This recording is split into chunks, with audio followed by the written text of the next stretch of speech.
How's it going, everyone? All49ers Roundtable. I'm Grant Cohn, joined by Waruna, Perera, Maverick Pallack, Suneil Gaitonde, and Chuy Marquez.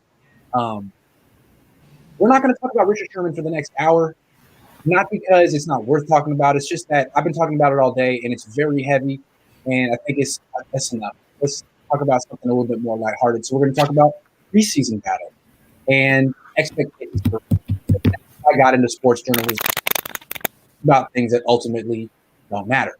So, good to see everyone. We've already had a better start to the show than last week. Last week, we did a good 3 minutes unbroadcast because I thought I had pressed go live, but I didn't. And it was classic. You would have, it was so good, but it doesn't exist. Already we're doing better. Let's start off. I could have just cut all that out and started. Anyway, under the radar preseason battles. Non-quarterback edition. We're not going to talk about Trey Lance yet either. We're going to talk about stuff we really care about, like cornerback.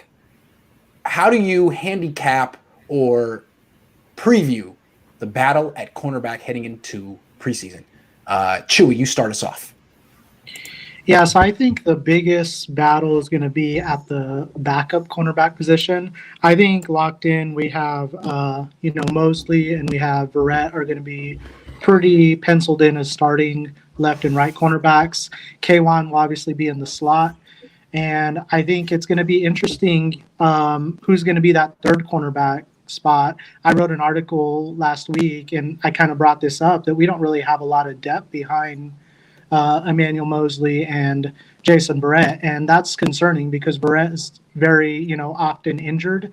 I don't think he's ever played a full season in his career. So we really have a lot of question marks behind those two guys. We're going to rely on some rookies, maybe Ambry Thomas, Diamador Lenore. I'm not really sure if we have any veteran that's going to beat them out for next man up if we do have an injury at the starting cornerback position. Good answer. So it's pretty concerning. Yeah. Yeah. By the way, Chuy, beautiful hat, my man. I'm loving that 49er hat. I need to get me one. But anyways, so as far as like the cornerback position, I'm with Chuy when it comes to, who's going to be that number 3 corner. But I'm also not as scared as far as the depth at cornerback as like some other, most of, I think, the 49er fandom. And the reason why is because we've never really had a lot of big name people as far as depth with the corners in quite a while. Nowhere under Kyle Shanahan's place. I think people are mistaking not a lot of depth with just rookies as the backups, because we had people that may have been in the league a while but still weren't necessarily great corners. And I always talk about the defense is built around the defensive line.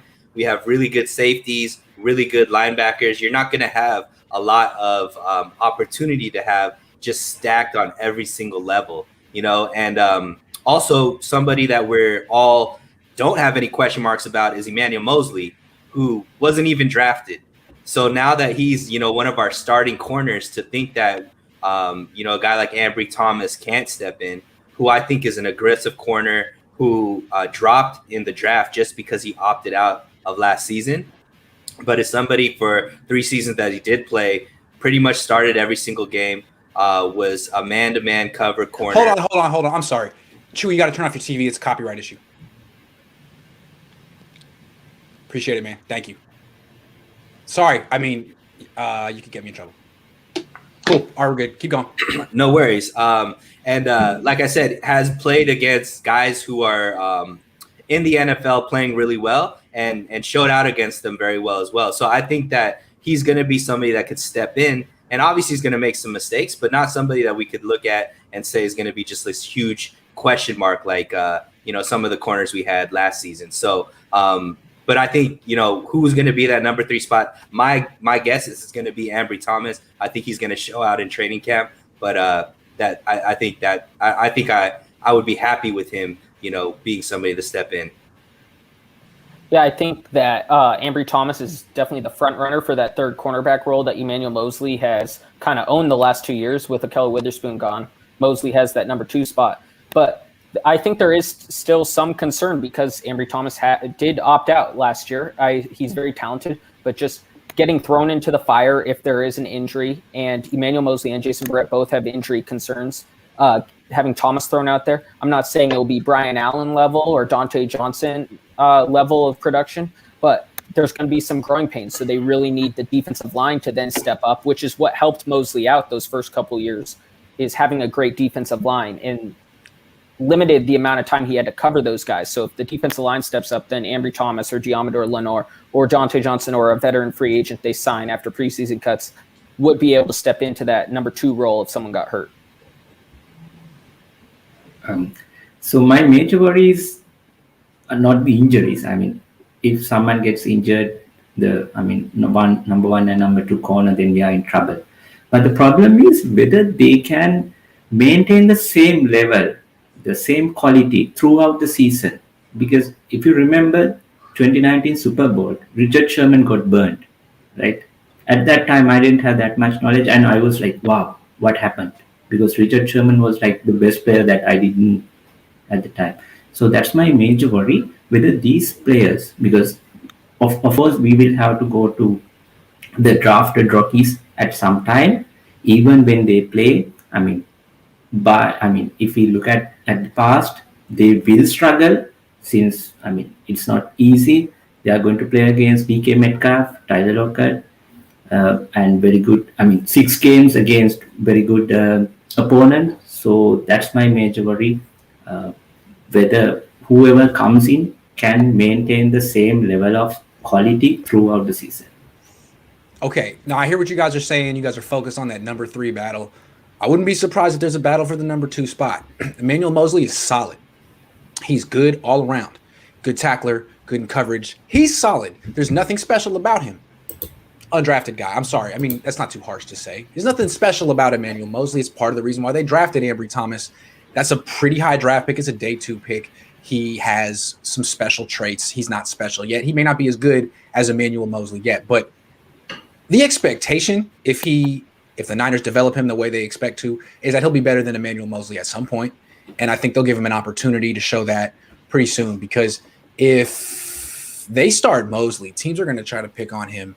Maybe the Niners can protect him by moving Jason Verrett around, but if not, he's going to get a lot of DK Metcalf, a lot of DeAndre Hopkins, and we already saw he can't cover DeAndre Hopkins. That went bad week 1 last year. So I wouldn't be surprised if there's a competition for that number 2 spot. I think that's Ambry Thomas's job sooner or later. And if he doesn't have it week 1, he could have it by week 17. Now, that assumes that Jason Verrett stays healthy, because by the end of the season, the starting corners could be Moseley and Thomas. So we'll see. I think Thomas is going to factor in and play a big role this year. Or Thomas and Lenore. Right. And we're going to talk about realistic expectations with rookies a little bit later. All right. Let's move on to safety. Now, seems like there's probably not going to be, well, take however you want to take it. I'm probably focused on the backups here, but Waruna, what are you looking at here with the safety battles? I don't see real battles over here, because basically I think this is some area that we have already solid. So the cornerbacks were the major concern. So, we already have some solid safeties, and they have a lot of confidence. That's what we saw with Jimmy Ward interview. He believes he's the best in the business. So I think most of the time this will be an area all our starters would be okay, and there wouldn't be too much battle going into the season. This is where I think the loss of Tarvarius Moore really plays in, is the free safety battle. It's a one-man battle for right now. Jared Maiden as the backup free safety. And I know, Grant, you like Jared Maiden. You mentioned him last year as possible nickelback option. I do. Yeah. Yeah. And so right now, is there any competition for him at free safety if Jimmy Ward were to go down? That's a great point. No, really, he is the most like Jimmy Ward on the roster, Jared Maiden, a guy who's played a little nickelback and corner. So if Jimmy Ward goes down, and they'd either have to move Jaquiski Tartt to free safety and play Tavon Wilson, Tony Jefferson, whoever they want over there, or Hufanga, or they need Jared Maiden to really step up. So that's the thing I'm most curious about this preseason, is to see if Jared Maiden can take on that role, also provide depth as the backup nickelback, because as we saw last year, K1 Williams' health is also sometimes an issue. They need Maiden to make this roster. They need him to grab hold of that Tarvarius Moore role that was vacated. Great point. Yeah, I agree with Mav. I think this is probably where, our starters are, definitely situated, as far as with our safeties not only being definite starters, but elite level starters as well at safety. And it's just about where those backups are gonna fit in, not just because of who's the best player, but who's going to be the best fit for the styles that these safeties play, because they do have two very distinctive styles that are important to the way that the defense plays. The only thing that may change things is if for some reason a guy like Jimmy Ward does go down, maybe they change the way that the defense plays overall with the brand new defensive coordinator. Maybe they get a little more aggressive where they're not having their safeties cover as much, like Jimmy Ward tends to have to do across the middle and so on and so forth. But right now, I think it's more about how the backups are actually going to fit the styles versus who's actually going to, be that first guy off the bench type of thing. Good answer. Yeah, I think everybody kind of covered it. The person I'm really excited to see how they fit in is Talanoa Hufanga. I think he's going to have some spot duty here or there. I think, early down situations, they might try to get him in the box on the field. And I think he can surprisingly come in and probably see some action a little bit more than we're anticipating. I just think he's such a physical player that, you can almost line him up at outside linebacker on passing downs. So I just think he has that type of physicality. So I think eventually he's going to get onto the field a lot sooner than people anticipate. Yeah, I mean, that's interesting. Mavs focused on the backup free safety spot, which is clever. I was more thinking about the backup strong safety spot because you just don't know with Jaquiski Tartt. He's missed a lot of games. So if he goes down again, who replaces him? Is it Hufanga? The late 5th round pick? Is it Tony Jefferson, who's coming off a torn ACL and hasn't really done much in a couple of years?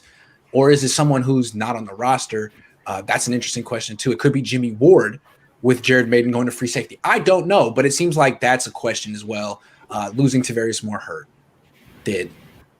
I think one Thomas thing still out to there. keep an eye on here, this is a position where you can keep an eye on them adding somebody that gets cut here at the end of preseason. I think this is really definitely a position where we could use, a veteran from another team once those final roster cuts are made. Good call. Real quick, Camelot's Red and Gold says there's talk Xavier Howard upset and not getting paid. We should try to make a move for him, and we'll be straight with him and Verrett. Here's the thing, real quick. Very expensive. You'd have to give up big-time picks, first-round picks. Niners don't have them. Plus, he's got 3 years left on his deal and is disgruntled. He wants an extension now with 3 years left on his deal. He's coming off like a year where he had 9 picks, 8 picks. He wants all the money. Not exactly an expensive, a cheap move. I don't think the Niners are going to go this route, although he's great. Sorry. Just wanted to keep the show moving. All right, let's go offense. Wide receiver.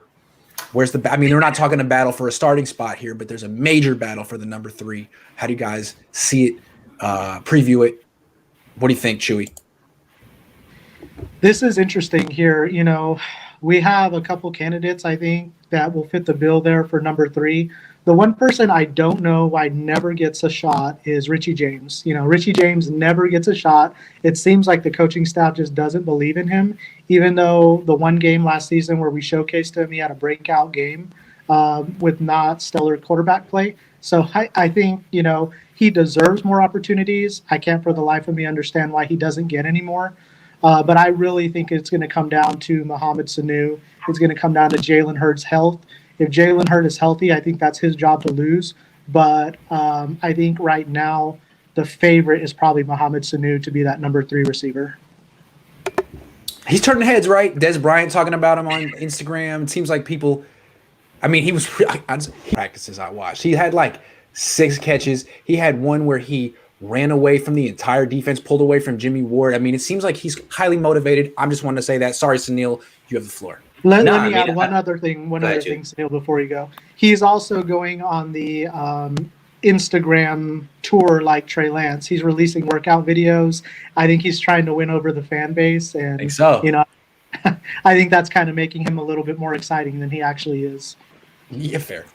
And the thing that is kind of interesting about Sanu is out of all of the receivers that are on the offense, he probably knows Kyle Shanahan's system the most. That's true. Because he's come from, Atlanta. So, and he's the most senior member of that wide receiver team. So he might just get it just to have that kind of experience and understanding of the offense to be in there. But what I'm because there was no experience in that room last year. For sure, it was boring and it was old. I mean, yeah, it was a young room. It was a young room. So what I'm pretty interested in is what's going to happen if Debo goes down, and because other than Richie James, there's not another receiver that they have. I mean, obviously Ayuk, but to fill into that kind of role that Debo played, running back / wide receiver, and I think Richie James is actually going to get a lot of playing time if Debo does go down, because he has that dual threat option as far as having the speed and the vision to be able to do those sweeps, as well as catch the ball really well as a receiver as well. So I think the number 3 is probably going to be Sanu, but I think that if Richie James is still going to play a prominent role in case Ayuk or Debo go down. I think we're not arguing tight ends next, are we? No. Okay, so I think there's no question on the depth chart. There's nothing there. Yeah. Well, I'm just saying if they go 4 tight ends, that does I think maybe hurt the amount of wide receivers they can take. Then it becomes a question of Michael Pruitt or a 6th wide receiver, whether it's Trent Sherfield or something. I know they took 6 receivers and 4 tight ends last year. Yeah, they usually do 4 wide receivers, 4 tight ends. Excuse me. Yeah, and so you got Werner, Dwelly, Kittle, and then Pruitt, I guess, would be the blocking tight end. And they have to take an extra DB this year because they have so many safeties that aren't free safeties that they're going to need another defensive back. That's why I think wide receiver might be the position that they only take 5, at least at the start, and then use George Kittle or Eli Mitchell or Ross Dwelly in kind of like that power slot role that people want Jawan Jennings to take on. So that's why I think it will be a competition between the bigger wide receivers to fight off that 4th tight end, whether that's Watkins, Jawan Jennings, Jalen Hurd, Mohamed Sanu to win that power slot role. So actually, my worry is whether not only the 3rd wide receiver slot is open. I think 1, 2, 3, all 3 spots are open. The reason is during the OTAs and training camps, you didn't see Ayuk and Debo practicing, right? Mm-hmm. They were not available. So in this, that's a problem. I believe that all these players, you talked about Juwan Jennings, he was doing really well. So he might also have a chance, right? Mm-hmm. And what about these players? Andy Jones. We wanted Mac Jones.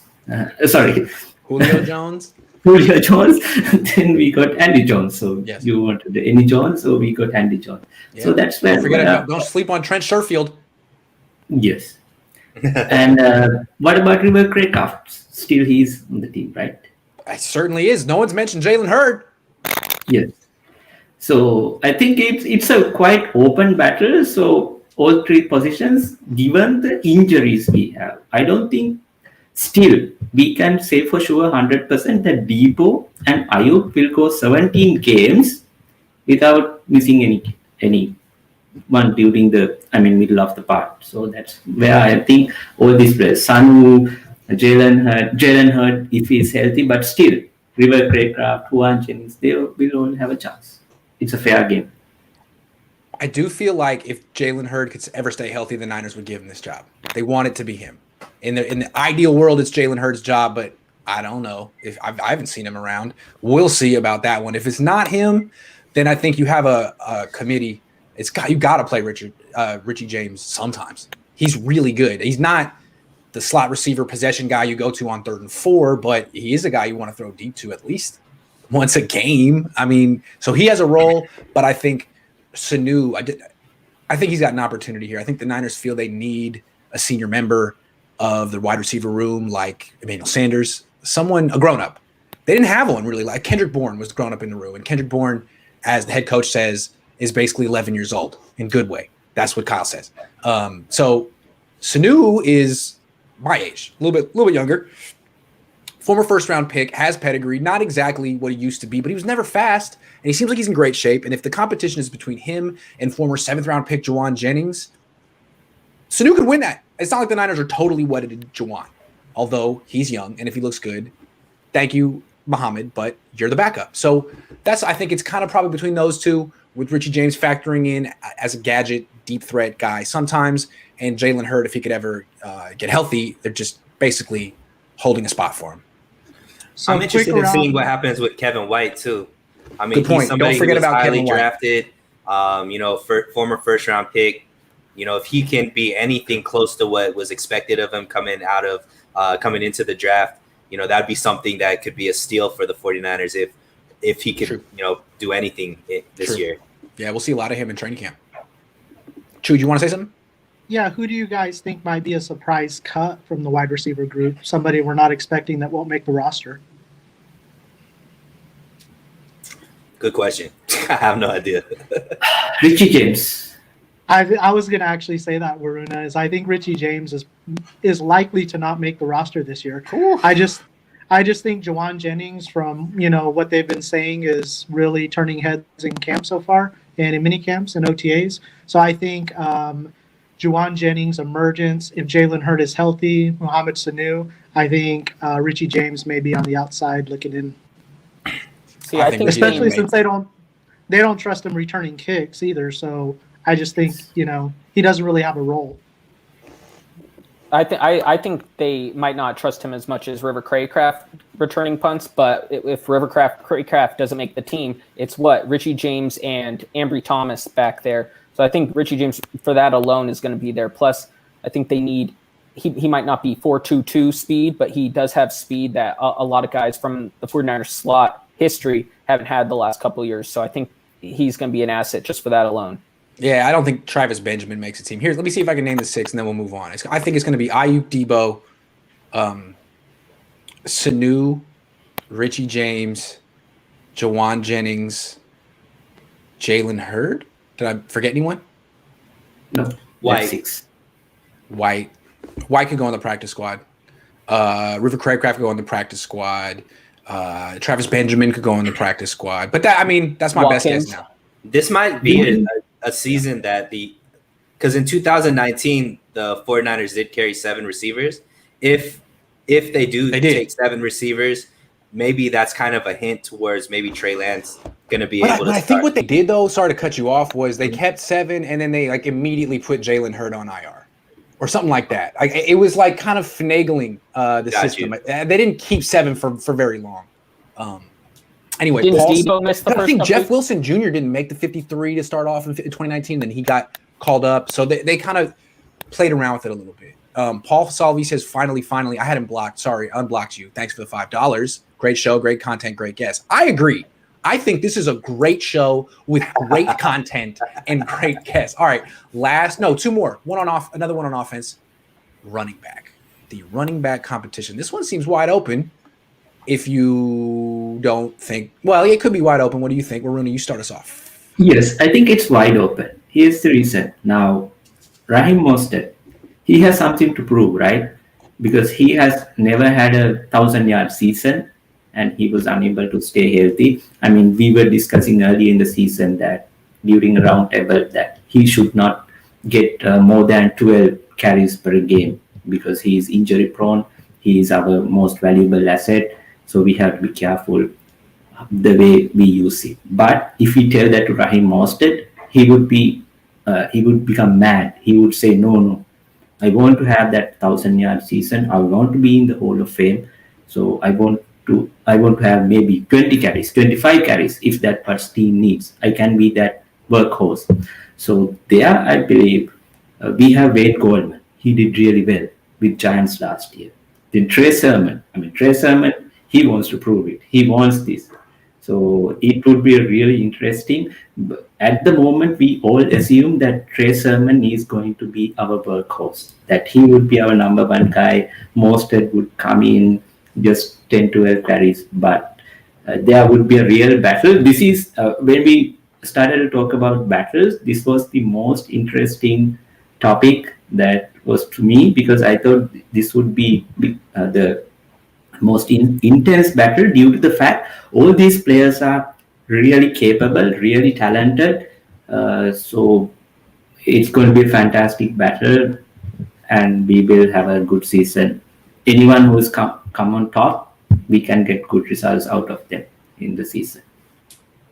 I think Kyle learned an important lesson last year when JaMychal Hasty was thrust into the starting lineup that, yeah, he can succeed with a lot of running backs in the lineup, but maybe not every single running back as a workhorse back, and that's why he went after Trey Sermon. I think he likes him. I think it'll take a little longer for Sermon to be ingratiated into that starting lineup, so I think they'll need Mostert, Gallman, and then hopefully another veteran. I think they should go target just to ease the load, because I don't know if Gallman is a number 2 back, in my opinion. I think he's a really successful number 3 back, kind of what Jeff Wilson Jr. has been the last couple of years. Get that number 2 back to split carries with Mostert, and then Sermon by week 8 will hopefully be ready to hit the ground running and take over. That's what you've seen. A lot of teams that are successful in the postseason have the regular season running back and then the postseason running back that kind of runs away with things. Damian Williams with the Chiefs, and then Leonard Fournette last year, halfway through the season, kind of grabbed hold of the battle with Ronald Jones and was their playoff guy. And I think that's what the 49ers are going to need from Sermon by week 8. He's going to need to get it going. Yeah, I mean, I think that, last year, obviously the 49ers ranked number 15 in rushing. Their Super Bowl run, they were ranked number 2. And a lot of that had to do with using the speed and spot duty, and then having the bruisers take on, most of the grunt work, which was at that time Tevin Coleman, right? And then Breida and Mostert came in as like home run hitters, and were able to stay relatively healthy, at least one of them, all the way through the season. And I think that the moves that were made through the draft really show that Shanahan's trying to get back to having that run-heavy, dominant rushing attack to be able to have that success that his offense has. And the only running back on the roster that the 49ers gave up assets to get is Trey Sermon.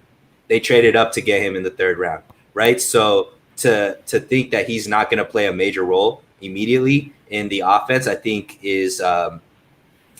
would be silly, just because they traded up to get him. They obviously saw something that they felt like they could utilize, and out of any position in the offense, the running back seemed to be the position that transitions the easiest to actually making an impact immediately, right? So I believe that in this camp, we're going to see, what Trey Sermon, as long as Trey Sermon could pick up the blitzes and do good in pass protection, I imagine he's going to be on the field a majority of the time. And then we're going to be able to protect Mostert because he's just a smaller back, mostly speed, and use him more like a home run hitter. And then, you really use Trey Sermon and Gallman as the people that are going to do the short yardage, as well as, the pass pro and, a bulk of the carries throughout the game.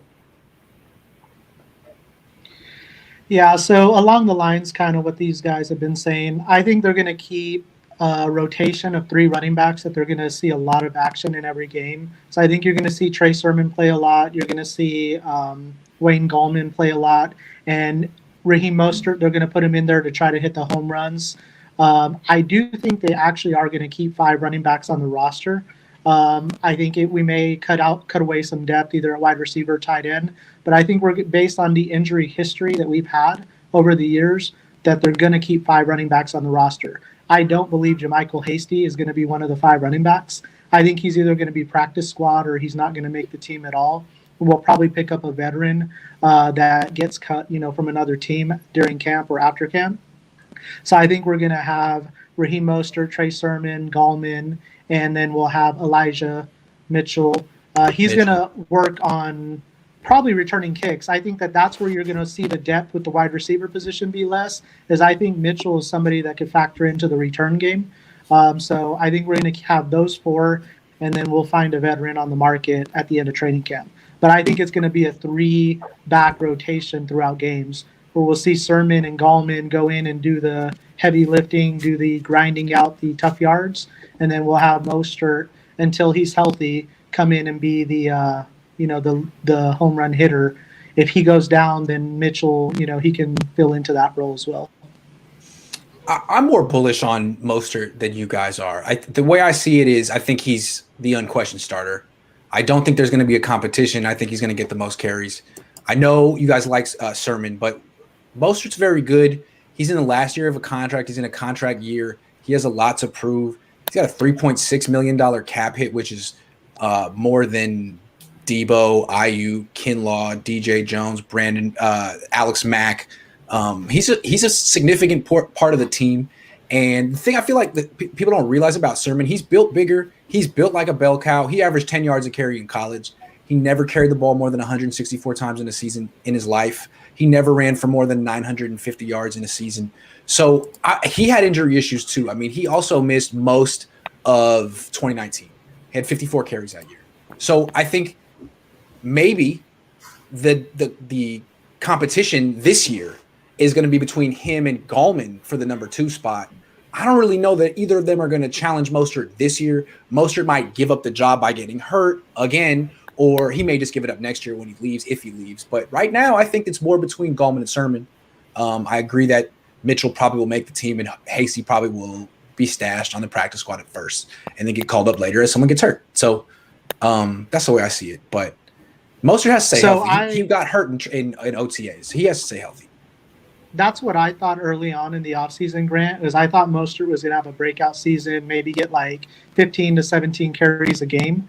But seeing our moves that we made in the draft where we're getting, the offensive lineman, the guard, I'm spacing out on his name, but Aaron Banks, yeah. So, I think we're going to move a little bit more to a power running game. We're still going to have the outside zone, and Mostert can break those big runs. But I think we're going to be doing a lot of more running inside the tackles, and it's shaping up to be a little bit more of a power running game, especially if Trey Lance is playing early, because we're not going to want to be throwing the ball a lot. So we're going to really rely heavily on that run game to wear down the defense. And I just don't think that Mostert is going to be able to do that. So I really think it's going to be a 3-back committee, and it's going to be Gallman and Sermon doing a lot of the heavy lifting. But I did think what you're saying early in the offseason until we actually started making some moves, and it kind of tempered my expectations a little bit. Well, we don't know that Aaron Banks is going to start week 1 or at all as a rookie. He has to. We're going to talk about that next. And also, we don't know how good Aaron Banks is going to be. It seems to me that that's a nice new addition to the Niners offense, that power inside game. But as long as George Kittle is on this team and healthy, he's the best blocker in this run game, and you better be threatening the edge. And that's what Raheem Mostert does. But it'll be very interesting to see what happens. Zeus Gucci, what a name, says, what week will they phase out the other running backs and let Trey Sermon eat? Will they move Mostert to a 3rd down role? Well, that was our discussion. I hope we answered your question. Let's get to the right guard position because we have a nice segue there. Chuy, why don't you start us off? How do you see this right guard competition going? Because this one is really the one competition we've talked about so far, other than maybe cornerback, that's for a starting job. Right. Yeah, this is, I think, a real interesting competition going into camp. I think Brunskill is the returning starter. So, I just don't – I don't really think Brunskill is that great. I think that if they have an open competition going into camp, I think Aaron Banks is just younger, stronger. He's ultimately more talented as long as he can pick up the playbook quickly and he can – adapt in there pretty quick, learn the speed of the game a little bit. I just don't see him not starting. I mean, a 2nd-round pick for an interior offensive lineman, I think you have to put him out there early, and I don't see anybody starting over him. As tempting as Brunskill is, I think he's more valuable to the team as a swing tackle than as a starting right guard. Yeah, I mean, I think that once again, Aaron Banks was somebody who was taken extremely high. So that was kind of a surprise to everybody, which tells me that they really value what he's bringing. And especially with that coupled with what they did with picking up Trey Sermon, I believe that it all is pointing towards, amplifying that run game. I'd actually be surprised, depending on how well Banks plays, if there's even a competition at left guard. Where his original position was. if he's that much better. I don't know. But I think Brunskill is really like practicing to be a backup center. And I think that would be like kind of the position that I like to keep him fresh for, just in case Mac does get injured somewhere down the line. Brunskill, I don't know is how great of a starter he is, but he's a really good backup player to come in and spot duty and to be able to maybe not be at the exact level, but you're not losing incredibly a lot if he does have to come in, and back up any of the positions that maybe somebody gets injured throughout the season.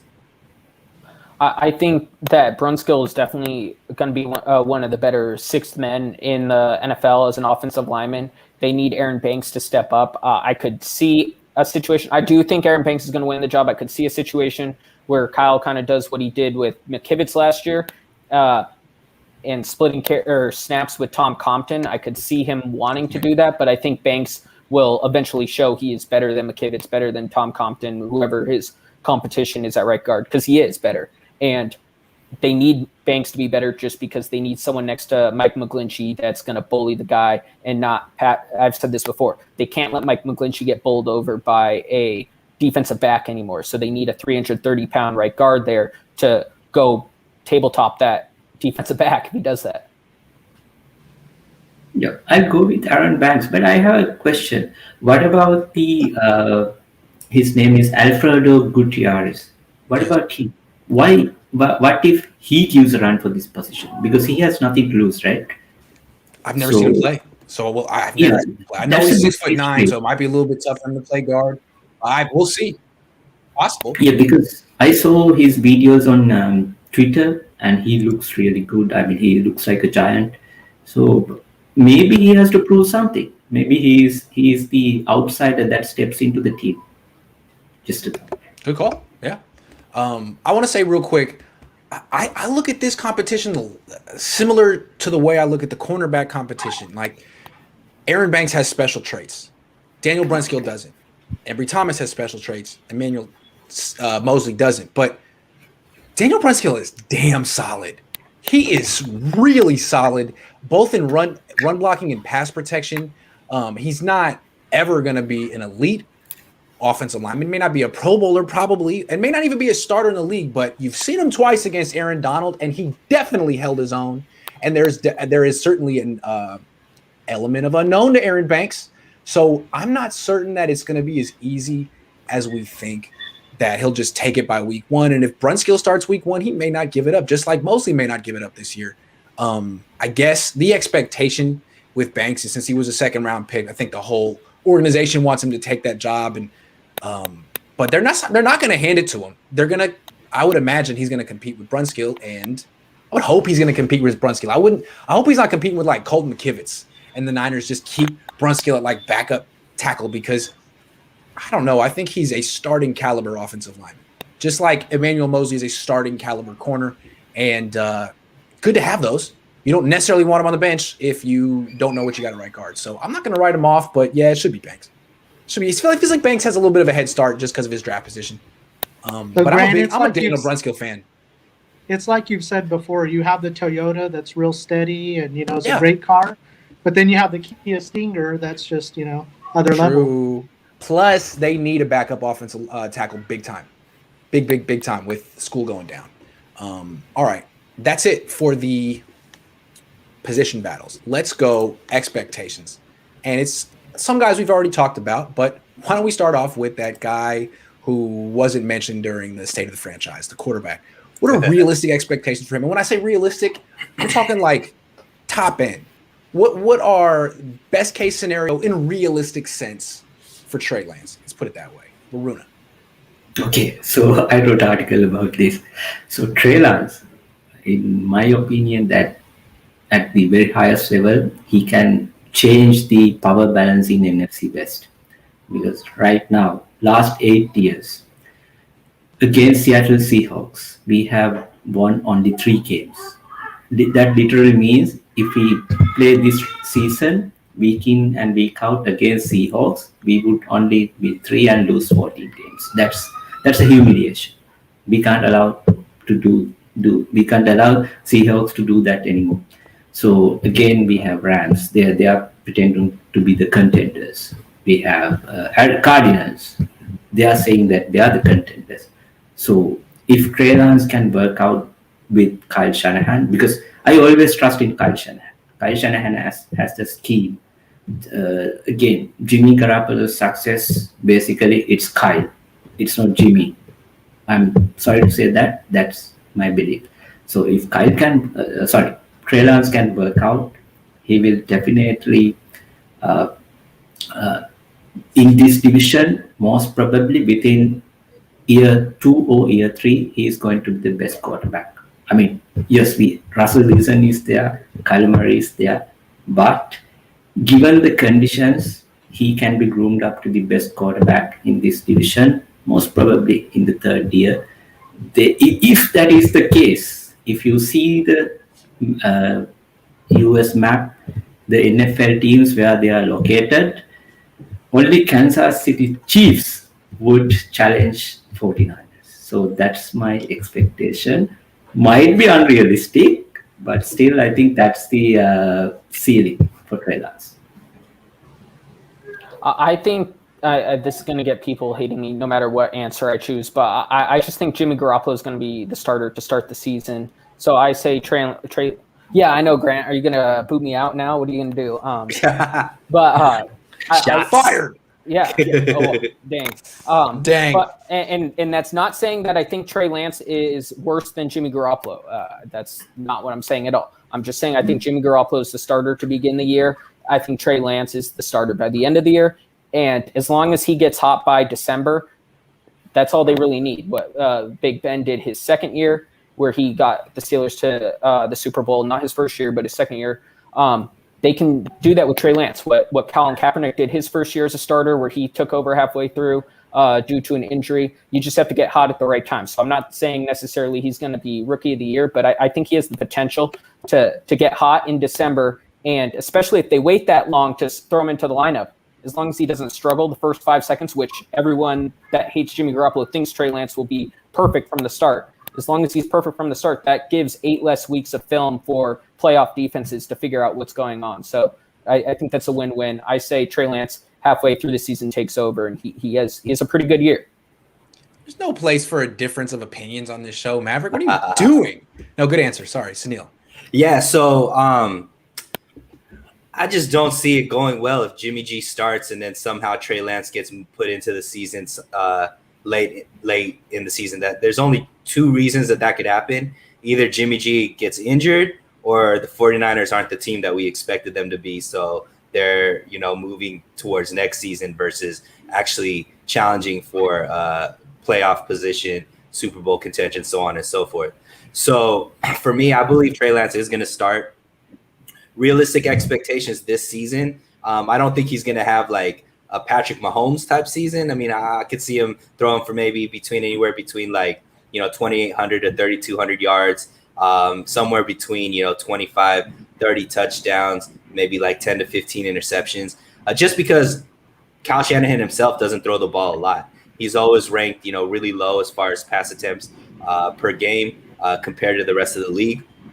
And I expect also Trey Lance to be a mobile threat to defenses. We're going to see a lot of bootleg, a lot of quarterback draws, things of that nature to use his mobility and kind of give another weapon to the 49ers offense, which already is chock full of weapons. So I think that the 49ers see Trey Lance as the missing piece to keep them a consistent competitive team year after year after year. And I think that's what the front office is looking for. Definitely what Kyle Shanahan's looking for. I'm sure he's tired of the media constantly saying he's only had 1 winning season and so on and so forth. So why would you put back the same quarterback that's caused you to have such an up and down kind of career with the 49ers? Bring in the person that has anywhere close to the same amount of ability, even more, but you feel like can, stay healthy and give you the best chance to actually get one of those winning seasons. Yeah, so I kind of got to agree with my man Nav over there. I don't think Trey Lance is going to start the season as the starter. I went back and forth on this to myself privately in my room late at night. And, I just don't see it happening. I don't think Trey Lance is going to be as far along as everybody thinks. It's not because he's not talented. I think Trey Lance is by far maybe the second most talented quarterback in the NFC West. I think he can potentially be better than what Kyler Murray could be, just because he has a better arm than Kyler Murray does. But I think it's going to take him some time. He has accuracy issues. That doesn't get fixed overnight. Grant, you saw it firsthand in rookie mini camps. He was missing, throws high. When he throws out to his right, he's not super accurate. That's a mechanical issue that you just don't fix that right away. He's going to need to get a lot of reps working on his mechanics to correct those issues. I think they know what they have in Jimmy Garoppolo. The front office obviously wants Jimmy Garoppolo to play so they can build up his value. Jed York wants Jimmy Garoppolo to play. He paid him $90 million so far. He doesn't want to get rid of him, for nothing. So I think Trey Lance maybe will come in mid-season if Jimmy Garoppolo gets injured. I don't really think he's going to set the world on fire when he comes in. He's going to do a lot of design runs. He's going to be around 55% completion, maybe, 58. I don't think he breaks 60% completion percentage. I don't think he throws 20 touchdowns, even if he plays, 3/4 of the season. I think he's going to have maybe as many rushing touchdowns as passing touchdowns, honestly. I just don't see Trey Lance coming in and setting the world on fire. Jeez. Yeah, I do, actually. I see him starting week 1, and I think it's reasonable to expect him to win 12 games with this team. I mean, I can't think of this talented of a quarterback coming to this talented of a roster. I can't think of the last time. I mean, I just can't. I mean, I guess Patrick Mahomes, he didn't get to play his rookie year. I think it's kind of a special situation. Ben Roethlisberger. Yeah, I mean, it's like that. Russell Wilson, his rookie year. Ben Roethlisberger, his rookie year. So will he be inaccurate? Will he miss some throws high every game? Yes. Was Cam Newton that way as a rookie? Yes. Cam Newton was not accurate, and he was coming off 1 year of experience where he won a national championship like Trey Lance, ran a lot, scored 35 touchdowns as a rookie, won 6 games on a team that had won 2 the previous year. So I think Trey Lance on this team that, won 13 games just a couple of years ago, won 6 last year with a bunch of backups.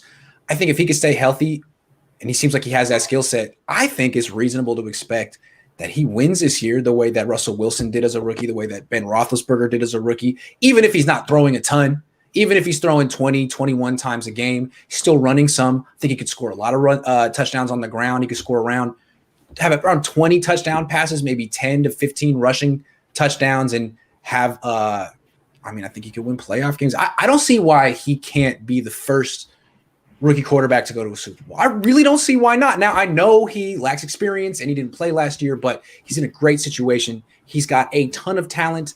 I don't want to set the bar too high, but I think it's not outrageous to set it pretty high for this kid. I don't think it is. There's a couple things that Chuy said that, he said he needs a lot of reps, but you don't get reps sitting on the bench.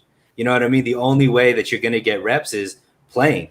And I think we just saw last season with the Chargers, they almost made a huge mistake keeping Herbert on the bench. And they were planning on doing that for half the season or maybe even the full season because of that mentality. Oh, it's a rookie, hold him back, let him learn. And, obviously there was a doctor's error that pushed him in. But think about what the Chargers are gaining from having Herbert play a majority of that season and what kind of star Herbert is going to become. Even though they didn't make the playoffs and all those types of things, I think that having your rookie quarterback that you already know is the future to actually play is the kind of new way to really develop your quarterback, just because he's not going to a system that's going to ask a lot of him. They're just going to ask just kind of manage the game till you get comfortable enough to start making those winning plays and things of that nature. It's not like Jimmy G was lighting the world on fire with what he was doing to win games.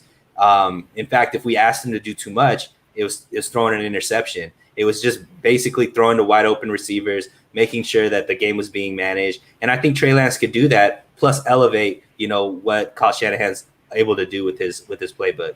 And that's what the Seahawks did with Russell Wilson when he was a rookie. He started 16 games, but I remember the first time he faced the Niners, I was not impressed. They didn't have any confidence in him. He was barely in the game.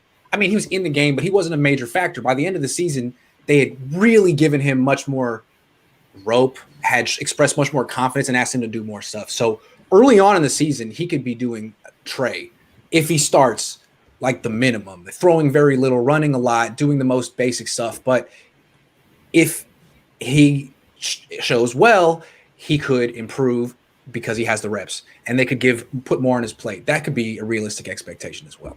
But going back to another quarterback, especially a mobile quarterback, like look what Baltimore did with Lamar Jackson. That still worked out with them. Obviously, the playoff win didn't happen. They lost to the Chargers, but that worked out. And then I know injuries had a lot to do with it, but what Miami did with Tua last year, if they stuck with Ryan Fitzpatrick the whole year, they probably are a much better suited playoff team than what ended up happening to them last year, where Tua was ineffective and then they had to bench him. And then that created, is he even their quarterback of the future dilemma? They were reportedly after Deshaun Watson. So there's a lot of issues. I'm saying Trey Lance is better than Tua, in my opinion, right now, has much better future as well.